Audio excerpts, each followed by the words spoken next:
আসসালামু আলাইকুম, welcome to my another video. কেমন আছেন সবাই? নিশ্চয়ই অনেক ভালো আছেন। আমি অনেক ভালো আছি। আজকে আমি মজাদার একটা রেসিপি নিয়ে হাজির হয়ে গেছি। আমার আজকের রেসিপি হচ্ছে চিকেন বিরিয়ানি। চলুন দেখি খুব সহজে কিভাবে চিকেন বিরিয়ানি তৈরি করলাম। শুরুতেই আমি মাংসগুলোকে খুব ভালোভাবে ধুয়ে পরিষ্কার করে পানি ঝরিয়ে নিলাম। এরপর দিয়ে দিলাম আদা বাটা, রসুন বাটা আর পেঁয়াজ বাটা। এরপর দিয়ে দিলাম মরিচের গুঁড়ো, ধনিয়া গুঁড়ো, গরম মশলা গুঁড়ো। সব কিছু পরিমাণে একটু কম কমই দিয়েছি। দিয়ে দিলাম স্বাদ মতো লবণ। এরপর দিয়ে দিলাম পেঁয়াজ বেরেস্তা। পেঁয়াজ বেরেস্তাগুলো আমি আগেই তৈরি করে রেখেছিলাম। এরপর দিয়ে দিলাম টক দই। আজকের টক দইটা কিন্তু আমি খুব ভালোভাবে ব্লেন্ডার করে নিয়েছি।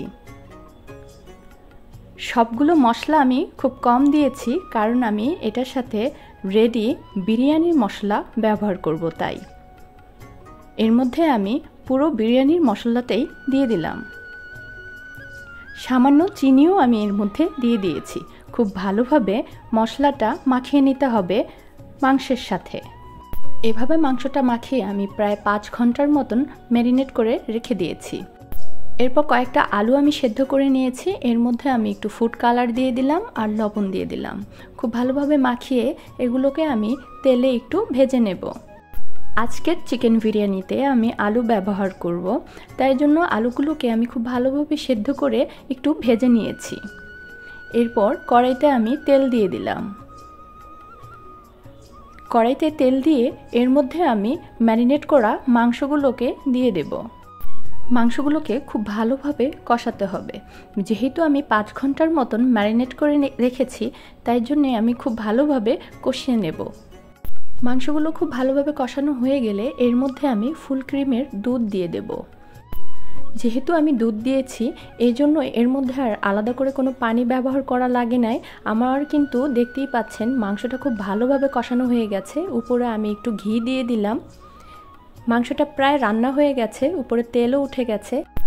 এখানে আমি বিরিয়ানির জন্য আলাদা করে চালগুলোকে একটু সেদ্ধ করে নেব। শুরুতেই পানির মধ্যে আমি গোটা কয়েকটা মশলা দিয়ে দিলাম। এরপর একটু তেল দিয়ে দিলাম। ধুয়ে রাখা চালগুলোও আমি এর মধ্যে দিয়ে দিয়েছি। লবণ দিয়ে দিলাম পরিমাণ মতন। এরপর ভাতটাকে আমি একটু আধ সিদ্ধ করব। চালগুলোকে আমি আধ সিদ্ধ করে ভালোভাবে পানি ঝরিয়ে নিয়েছি। এরপর আমি বিরিয়ানিটা মিক্সড করে নেব।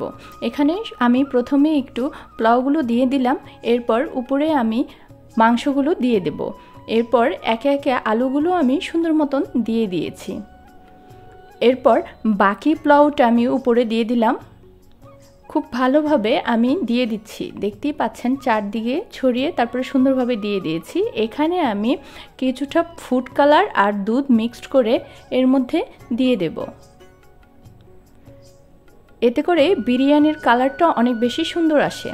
এরপর পেঁয়াজ বেরেস্তা দিয়ে দিলাম ধনিয়া পাতা কুচি। এরপর আমি কয়েকটা কাঁচামরিচ ফালিও এখানে আমি দিয়ে দেব। এরপরে আমি আলু বোখারাও দিয়ে দিয়েছি। এখানে আমি ফ্লেভারের জন্য কিছুটা গোলাপ জল দিয়ে দিয়েছি। এরপর আমি ঢাকনা দিয়ে কিছুক্ষণ দমে রাখবো। কিছুক্ষণ দমে রাখার পরে আমি বিরিয়ানিটা কিন্তু খুব ভালোভাবে একটু নেড়ে চেড়ে দিলাম।